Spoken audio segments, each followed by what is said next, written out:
अस्सलाम वालेकुम नाजरीन, सईद बलोच एक नई वीडियो के साथ आपकी खिदमत में हाजिर है। नाजरीन, आज रावलपिंडी के कमिश्नर लियाकत अली चट्ठा की जानिब से कुछ बड़े ही होशरुबा और खौफनाक किस्म के इंकशाफात किए गए हैं और साथ ही बड़े संगीन इल्ज़ामात भी आयद किए गए हैं। आम इंतखाबात के हवाले से इन इल्ज़ामात के बाद मुल्क में एक भूचाल आ चुका है और इसी हवाले से आज पहली बार चीफ जस्टिस काजी फैज़ ईसा की जानिब से ज़ाती हैसियत में एक वीडियो बयान भी जारी किया गया है। ये वीडियो बयान किस सूरत हाल में ये रिकॉर्ड किया गया, इसका पस मंज़र क्या है, और जो सहाफ़ी उस वक्त चीफ जस्टिस काजी फैज़ ईसा के साथ मौजूद थे उनमें से एक सहाफ़ी वसीम मलिक जो पब्लिक टीवी के साथ मुंसलिक हैं, मेरे साथ मौजूद हैं। इनसे जानते हैं कि उस वक्त क्या सिनेरियो था, क्या ऐसे हालात थे, क्योंकि अमूमी तौर पर ऐसी सूरत हाल में तर्जमान सुप्रीम कोर्ट की जानिब से कोई बयान सामने आता है, लेकिन आज पहली बार हमने देखा कि चीफ जस्टिस काजी फैज़ ईसा पर जब जो कमिश्नर रावलपिंडी थे उन्होंने इल्ज़ाम आयद किया तो उसके बाद उनकी जानिब से ख़ुद सामने आकर ये वीडियो बयान रिकॉर्ड करवाया गया। तो वसीम, ज़रा बताइएगा, आप सुप्रीम कोर्ट में कैसे मौजूद थे, क्या सूरत हाल थी, क्योंकि बड़ा एक अजीब किस्म का वाक़या है कि चीफ जस्टिस साहब ख़ुद कैमरे पे आके अपनी वजाहत दे रहे हैं और सफाई दे रहे हैं। सबसे पहले तो सईद बलोच साहब बहुत शुक्रिया आपका। देखिए, आपको भी पता है आज इंतखाबात हुए, माज़रत के साथ आज जो इंतखाबात के नतीजे में एक बयान आया कमिश्नर रावलपिंडी का, हफ्ते का रोज़ था, अमूमन अदालत नहीं होती इस दिन, और मैं पहुंचा पाकिस्तान तहरीक इंसाफ की रैली पर, जो रैली F9 पार्क से प्रेस क्लब तक आनी थी।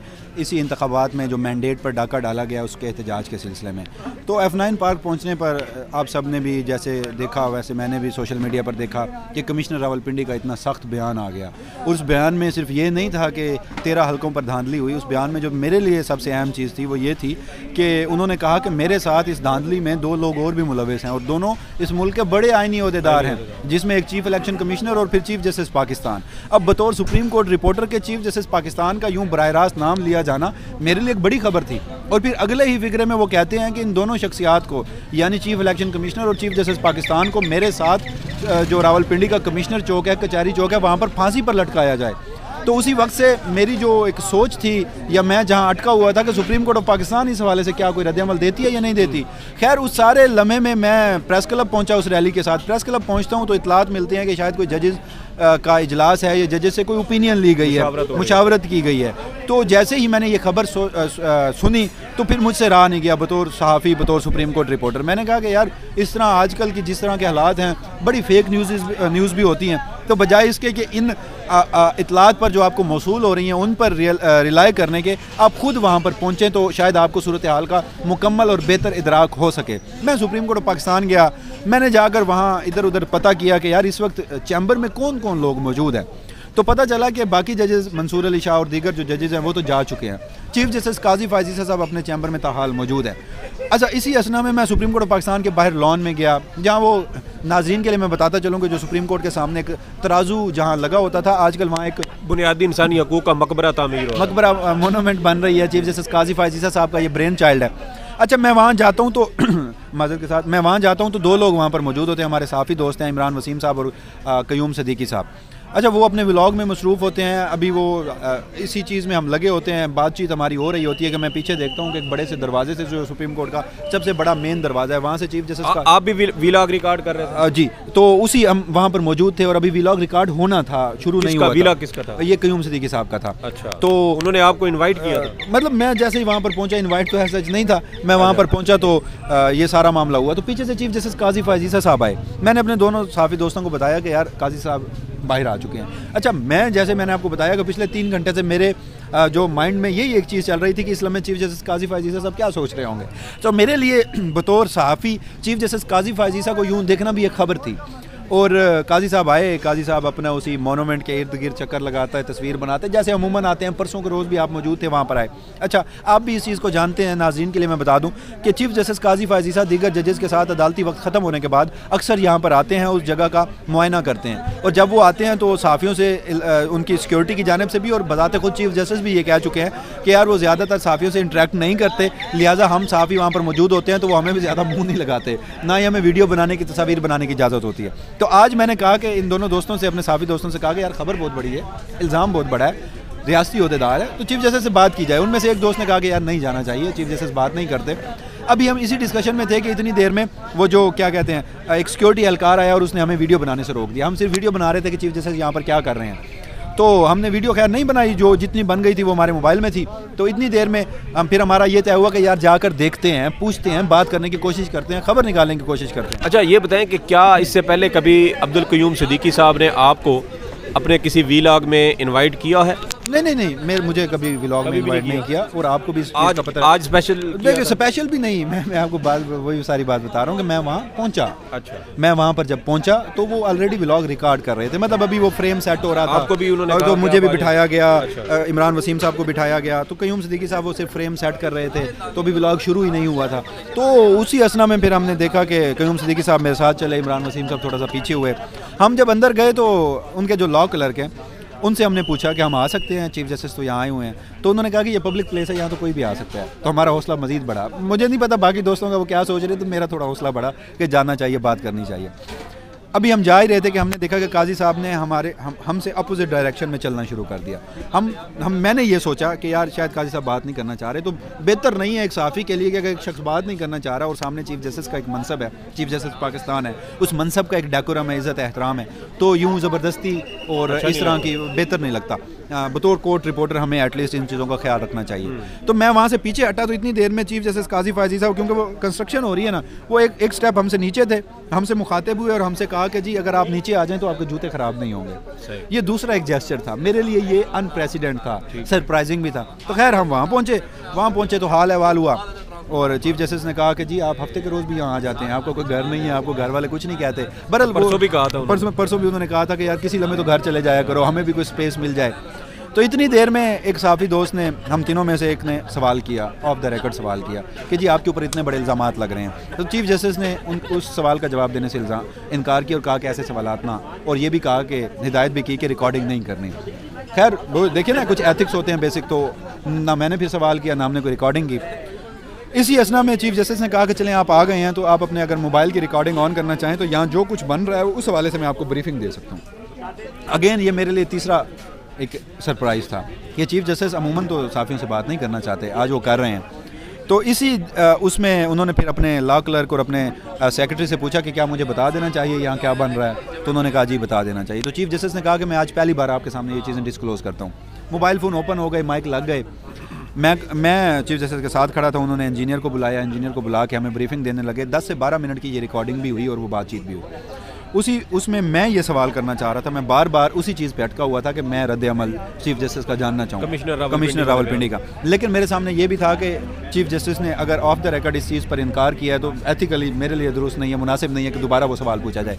लेकिन फिर मुझसे नहीं रहा गया और मैंने सवाल पूछ ही लिया।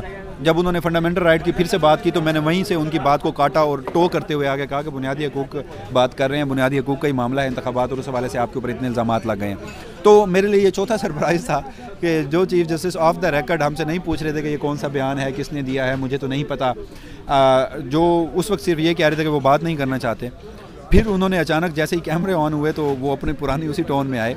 उन्होंने जो कहते हैं कि वो टीवी और सोशल मीडिया नहीं देखते, कोर्ट रूम में बैठकर कहते हैं, उन्होंने कहा क्या मतलब, किसने इल्ज़ाम लगाया, कौन सा इल्ज़ाम? वो भी सारा मामला आपके नाजरीन ने और आपने भी वीडियो में देखा वो। तो मैंने फिर कहा कि जी रियासती ओहदेदार हैं, कमिश्नर रावलपिंडी है, वो मुस्ताफ़ी हो चुके हैं, लेकिन जब उन्होंने बयान दिया तो वो उस ओहदे पर मौजूद थे। उन्होंने कहा है कि आप और चीफ इलेक्शन कमिश्नर और मैं, हम तीनों लोग इस बदतरीन धांधली में मुलविस हैं।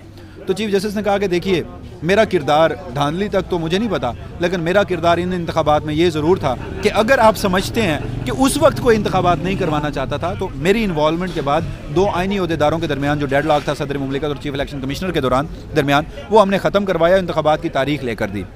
और दूसरी बात फिर मैंने उनसे पूछा, मैंने कहा कि देखिए ये किसी आम शख्स की जानिब से ये कोई सवाल इल्ज़ाम नहीं लगाया गया, ये एक रियासती ओहदेदार की जानिब से, ऑफिशियल है गवर्नमेंट ऑफ पाकिस्तान का, उसकी जानिब से, और कमिश्नर रावलपिंडी है। तो उन्होंने कहा कि जी दो बातें हैं। पहली बात ये है, चीफ जस्टिस ने ये रद्द अमल दिया कि चीफ जस्टिस का इंतखाबात या इंतखाबी नताइज में क्या किरदार होता है, कोई किरदार नहीं होता। दूसरा, अगर उन्होंने इल्ज़ामात लगाए हैं तो उन्हें फिर जो सबूत हैं वो कौम के सामने रखने चाहिए। जब उन्होंने ये लफ्ज़ बोला तो मेरे सामने ये सारी पिक्चर एक क्लियर हो गई। ये जो 100 मोटों की बातें हो रही हैं, ये जो आज किसी कार्रवाई की बातें हो रही हैं, ये जो मुशावरत की बातें हो रही हैं, अगर मुशावरत हुई है, जो कि हुई है, हमारे सोर्सेज भी यही कह रहे हैं कि पूछा गया है 3 रुकनी कमेटी की जानिब से इनिशिएट करके बाकी जजेस से जो तजावीज़ ली गई हैं, वो जजेस जो यहाँ इस्लामाबाद में मौजूद नहीं थे, कुछ जजेस लाहौर में मौजूद थे, उनसे भी ये तजावीज़ ली गई हैं। लेकिन वो जो एक डिस्कशन थी उसे डिस्कशन की हद तक महदूद रखा गया और ये फिर फैसला हुआ है कि जी ये आज कोई कार्रवाई नहीं हो रही। फिर मेरे नज़दीक एक और बड़ा अहम सवाल था। आपको भी पता है सोमवार के रोज़ जो एक मोहम्मद अली नामी शहरी हैं, रिटायर्ड ब्रिगेडियर। अच्छा वसीम, ये बताइए कि जिस वक्त ये सारी डिस्कशन हो रही थी, चीफ जस्टिस की बॉडी लैंग्वेज कैसी थी? मैं उस तरफ आता हूँ, लेकिन उससे भी जो अहम मैंने उनसे सवाल किया, मैंने उनसे पूछा कि आपके सामने एक इंतखाबात में धांधली का एक केस है जिसमें ये दरख्वास्त की गई है कि ये इंतखाबात कलअदम करार देकर दोबारा नए इंतखाबात जुडिशरी के ज़ेरे निगरानी किए जाएँ। वो आपकी अदालत में केस समाअत के लिए मुकर्रर है, समाअत सोमवार के रोज़ है और आज ये इल्ज़ामात भी आ गए हैं। तो क्या आप इस ओहदेदार को ज़ाती हैसियत में तलब करके इन इल्ज़ामात के कोई शवाहिद मांगेंगे सोमवार के रोज़? चीफ जस्टिस ने कहा कि वो जो ज़ेरे समाअत केसेस हैं उन पर बात नहीं करते होते। सोमवार को जो कुछ होगा या हम जो कुछ करेंगे वो आप आके खुद देख लेंगे, और जब केसेस का फैसला हो जाता है तो वो पब्लिक प्रॉपर्टी बन जाते हैं। तो सोमवार के रोज़ ये सारी चीज़ें तय होंगी, आप आके देख लीजिएगा और दुनिया को बाहर बता दीजिएगा। तो बहरहाल ये सारी बातें हुई, ये वो सवालात थे। और उसके बाद फिर अब बहुत सारे लोग, मैं छोटी सी बात को क्लियर करना चाहता हूँ, बहुत सारे लोग इस हवाले से बात कर रहे हैं कि मैं ट्विटर पे बहुत सख्त लिखता हूँ, लेकिन आज मैंने चीफ जस्टिस से बड़े आम से और सादा से सवाल किए और बड़े मुअद्दबाना अंदाज में। देखिए साफ़ी का काम यही होता है, जहाँ तनकीद बनती है हम तनकीद करते हैं। मेरे सामने जस्टिस काजी फायजीसा या उसका वो 13 जनवरी का फैसला मौजूद नहीं था। मेरे सामने चीफ जस्टिस पाकिस्तान का एक मनसब था जिसका एक डेकोरम है, और बतौर सहाफ़ी और बतौर कोर्ट रिपोर्टर हमें इन डेकोरम्स का बड़ा ख्याल रखना चाहिए। और जिस एक मकसद के लिए, जो आज की सबसे बड़ी खबर थी कि क्या ये जो सारा मामला है रद्द अमल जो लेना चाहिए था वो हमने ले लिया था, वो खबर जो हमारे लिए थी वो हो गई थी। बाकी तनकीद, घोड़ा भी हाजिर है, मैदान भी हाजिर है, हम वो करते रहेंगे। ना तो नोटिस से हम घबराएं हैं और ना इस तरह की धौंस और धांधली से। अब आपके उस अहम सवाल की जानिब आ जाता हूँ जो आपने किया कि चीफ जस्टिस की बॉडी लैंग्वेज। देखिए मुझे याद है सईद बलोच साहब जुमेरात के रोज़ इंतखाबात हुए थे, जुम्मे की शाम को हमने इलेक्शन कमीशन ऑफ पाकिस्तान में बैठकर जब हम इंतखाबी नताइज दे रहे थे तो हमने वहाँ व्लॉग किया था, और मैंने आपको उस व्लॉग में बताया था कि मैं जुम्मे के रोज़ जब कोई केस नहीं था, मैं अपनी नींद ख़राब करके, अपना आराम ख़राब करके 4 घंटे चीफ जस्टिस काजी फायजीसा की अदालत में बैठा रहा, सिर्फ चीफ जस्टिस की बॉडी लैंग्वेज नोट करने के लिए।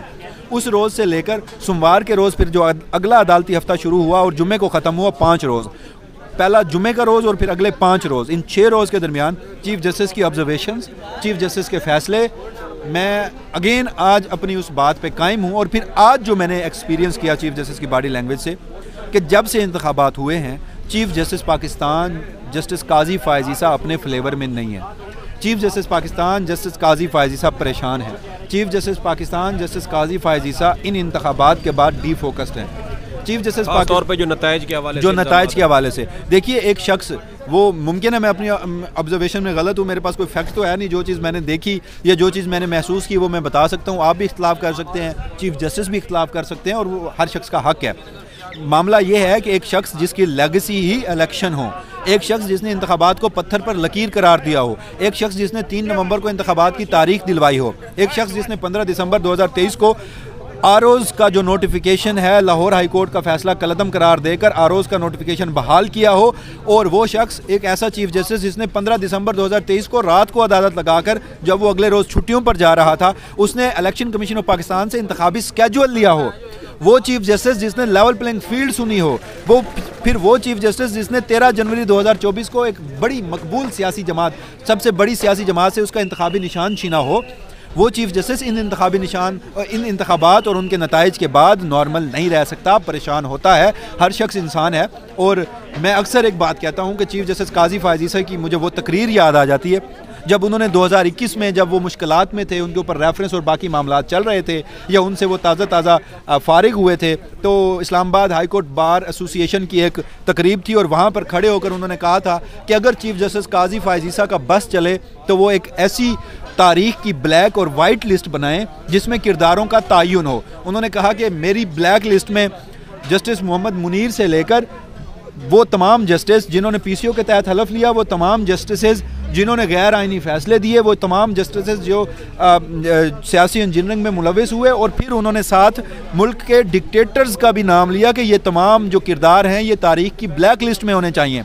और फिर अगले लम्हे उन्होंने कहा कि एक वाइट लिस्ट ऐसी होनी चाहिए जिसमें जस्टिस उच्चल, जस्टिस भगवान दास और जो दीगर अहम जस्टिस हैं जिन्होंने नजरिया ज़रूरत के तहत फैसला नहीं दिया और अपने प्रिंसिपल स्टैंड पर खड़े रहे, तो वो तारीख के वाइट लिस्ट में होने चाहिए। साथ चीफ जस्टिस ने कहा कि मैं भी चाहूँगा कि मैं अपने फैसलों के बाद जब मैं रिटायर हूँ तो मैं तारीख की वाइट लिस्ट में जाऊँ। तो वो चीफ जस्टिस जब वो चीफ जस्टिस बनता है और जब वो फैसले देता है और उस फैसले के बाद इस तरह के इंतखाबी नताइज आते हैं कि आज 7 रोज़ बाद भी इतनी अनसर्टेनिटी है कि कौन सी सियासी जमात हुकूमत बनाएगी, मुल्क में मार्शल लॉ लगेगा, मुल्क में हतमी नताइज नहीं आए, हतमी नताइज नहीं आए, बातें हो रही हैं मुल्क में मार्शल लॉ लगेगा। आप देख लीजिए कि जीबी से लेकर आज़ाद कश्मीर से लेकर कराची की साइली पट्टियों तक हर शख्स सरापा एहतजाज है। कल हमने देखा कि जामशोरों में जीडीए ने लाखों का मजमा निकाला। पंजाब में तहरीक लब्बैक और पीटीआई मुनज़्ज़म एहतजाज का आदा रखती है। जमात इस्लामी, मौलाना फजलुर रहमान, सिवाय 3 सियासी जमातों के जो इस्टेब्लिशमेंट की गोद में बैठी रही हैं, जो अदलिया के फैसलों पर बराह रास्त चीफ जस्टिस काजी फायज़ ईसा का 13 जनवरी का बल्ले का इंतखाबी निशान का फैसला पाकिस्तान पीपल्स पार्टी और पाकिस्तान मुस्लिम लीग नून के लिए कैंपेन साबित रहा है। जब वो 3 जमातें जिनकी चंद नशिस्तें थीं और उन्हें बढ़ाकर कहीं इस सारी सियासी इंजीनियरिंग में बदतरीन अवामी मैंडेट के बाद उन्हें वहाँ पहुँचाया गया, सिर्फ उन्हें सिस्टम पर इतमाद है, लेकिन इतमाद इस हद तक है कि हुकूमत लेने के वो भी खान नहीं है, सारे पीछे भाग रहे हैं। तो ऐसा शख्स, उसकी लेगेसी ये है, तो वो परेशान था और आज भी मुझे चीफ जस्टिस काजी फायज़ ईसा खासे परेशान, खासे डी फोकस्ड, खासे अनफ्लेवर में नजर। अच्छा, मैंने जो वीडियो देखी ना आपकी, तो उसमें तो उनकी आवाज़ भी लड़खड़ा रही थी, जैसे बोलते हुए बंदा कोई हिम्मत जुटा रहा हो कि मैंने ये अल्फाज अदा करने हैं। तो क्या वाकई वो उनकी बदन बोली ऐसी थी? आपने क्या ऑब्जर्व किया? देखिए, हम दोनों की हालत ऐसी थी। अच्छा। सबसे पहले तो मैं ये कन्फेस करता हूँ, मेरा चीफ जस्टिस काजी फायज़ ईसा से, आपको पता है, मुझे अदालती कार्रवाई कवर करते हुए 3-4 साल से ज़्यादा अर्सा नहीं गुजरा और मेरे लिए एक पहला एक्सपीरियंस था। और फिर मेरे सामने अगेन मैं कहूँगा कि चीफ जस्टिस आपको नोटिस भी हो चुका था मुझे एफआई, खैर उसके बाद भी हमने बहुत बात की, आपको भी पता है, एफआईए का नोटिस था, लेकिन मेरे सामने चीफ जस्टिस काजी फायज़ ईसा का मनसब, काजी फायज़ ईसा नहीं बल्कि चीफ जस्टिस पाकिस्तान का मनसब खड़ा था। मेरे सामने कुछ डेकोरम और कुछ एथिक्स थे और फिर वो शख्स ऑफ द रिकॉर्ड इनकार कर चुका था कि मैंने सवाल का जवाब नहीं देना। अच्छा, मैंने हिम्मत जुटाई, मैंने सवाल किया। अच्छा, आपने ये चीज़ नोट की कि शायद काजी साहब खुद से ये चीज़ें करना चाहते थे या बोलना चाहते थे और वो कोई रास्ता ढूंढ रहे थे, जैसे आपने कहा कि पहले इनकार किया और बाद में उन्होंने खुद ही। देखिए, जब मैंने सवाल किया और जो मेरे लिए 4 चीज़ें सरप्राइजिंग थी, जो उनके 4 एक्ट्स थे, हम वो अब अदालत से बाहर निकलते हैं, हम अपनी जगह पे मौजूद होते हैं उस वक्त, उस लम्हे, और फिर जब हम काजी फायज़ ईसा साहब के सामने उनसे मुलाकात कर रहे होते हैं, उस लम्हे में जो 4 सरप्राइजिंग एक्ट थे मेरे, उसको अगर मैं देखूँ, मेरे तो नहीं, चीफ जस्टिस काजी फायज़ ईसा के, उनको देखूँ और फिर ऑफ द रिकॉर्ड उनका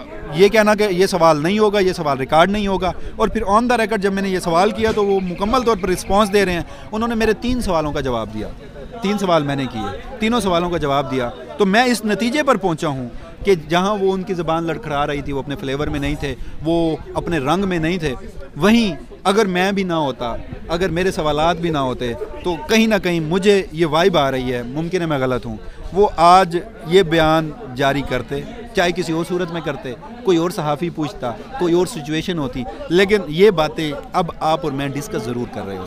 अच्छा, जब ये सारी डिस्कशन हो रही थी, क्या आपने कोई इशारों कनाइयों में भी कोई ऐसी कम्युनिकेशन वहाँ पे होती देखी चीफ जस्टिस या आप लोगों के दरमियान? देखिए, चीफ जस्टिस का ना एक मखसूस अंदाज़ है, उनके सामने कुछ उनके सहाफ़ी जो मुश्किल वक्त में उनके साथ खड़े रहे हैं, वो उनके सामने हो ना, तो फिर चीफ जस्टिस ना थोड़ा खुद को ना मुतमईन, रिलैक्स महसूस करते हैं। तो वो जो उनकी बॉडी लैंग्वेज होती है या जो उनको बात करने का तरीका होता है, वो खासा, वो जो तकल्लुफ़ाना अंदाज़ है वो नहीं होता, बेतकल्लुफ़ से थोड़े से हो जाते हैं। वो हमेशा की तरह हमारे साथ जो 2 सहाफ़ी दोस्त थे, जब भी चीफ जस्टिस उनके सामने होते हैं, मैंने चीफ जस्टिस को और उनको बेतकल्लुफ़ महसूस किया, आज भी मैंने वैसा किया। कोई सिद्दीकी साहब आज वीडियो में क्यों नहीं थे, उसकी कोई खास वजह? देखिए, वो कैमरे के पीछे थे।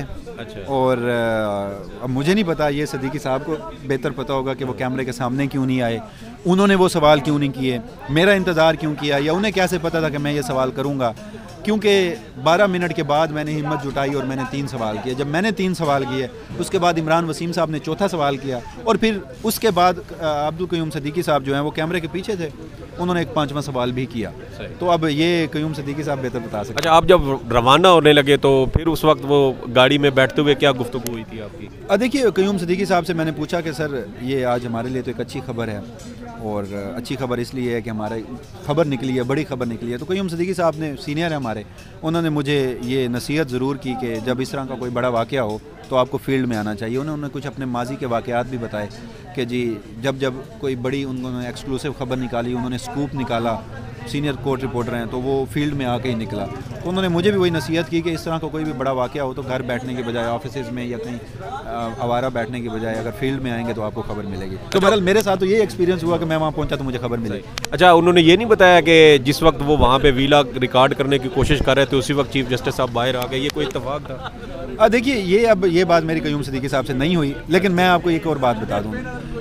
मुझे नहीं पता आपका इशारा किस तरफ है, लेकिन ये एक दो बार पहले भी ऐसा एक्सपीरियंस हो चुका है। शायद आप भी एक मरतबा व्लॉग कर रहे हो तो चीफ जस्टिस आ चुके हैं, क़य्यूम सिद्दीकी साहब भी एक दो मरतबा व्लॉग कर रहे थे। और आपको याद होगा कि क़य्यूम सिद्दीकी साहब, हसनात मलिक साहब और जो मियाँ दाऊद साहब हैं वो भी एक मरतबा व्लॉग कर रहे थे, जो मज़ाहिर नकवी वाला मामला था। और उस व्लॉग में भी आपको बड़े कट्स नज़र आते हैं। क़य्यूम सिद्दीकी साहब पीछे पीछे देख रहे हो, तो उस रोज़ भी चीफ जस्टिस आ गए थे। तो मेरे नज़दीक ये कोई ख़ास मामला मुझे नहीं लगता। ठीक है, बहुत शुक्रिया वसीम मलिक साहब, बड़ी तफसीलन गुफ्तगू हुई और कमिश्नर रावलपिंडी की जानिब से बड़े संगीन इल्ज़ामात लगाए गए हैं। चीफ जस्टिस की जानिब से अपने इब्तदाई बयान में उन इल्ज़ामात की तरदीद की गई है। अब पीर के रोज़ आम इंतखाबात में धांधली से मुतल्लिक केस समाअत के लिए मुकर्रर है। उस केस में मुमकिन तौर पर कमिश्नर रावलपिंडी का जो मामला है, इनके जो इल्ज़ामात हैं, ये भी उसी केस के साथ सुना जाएगा। उस केस में जो भी अहम पेशरफ्त होगी, जो भी डेवलपमेंट होगी, उसकी तफसीलात भी आपके साथ शेयर करेंगे। इस वीडियो के बारे में आपकी जो भी आ रहा हो फीडबैक ज़रूर दीजिएगा। सईद बलोच को इजाज़त दें। अल्लाह हाफ़िज़।